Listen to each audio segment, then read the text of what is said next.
Duke Energy says there were roughly 1,000 customers without power between Forsyth and Guilford counties. One woman in High Point told us her power was only out for a few hours, but just 30 minutes away in Forsyth, one neighborhood looked catastrophic.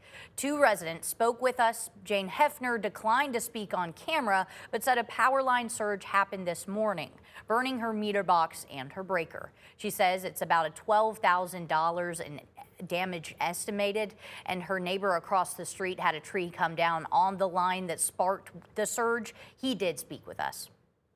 About 6:15, I heard something just hit the ground. It was too dark to see what had happened, and I got up, and then we also had a big bright, like lightning struck. It just lit up the whole area. We're good. We dodged a bullet. Yeah, I'm glad it fell the direction it did.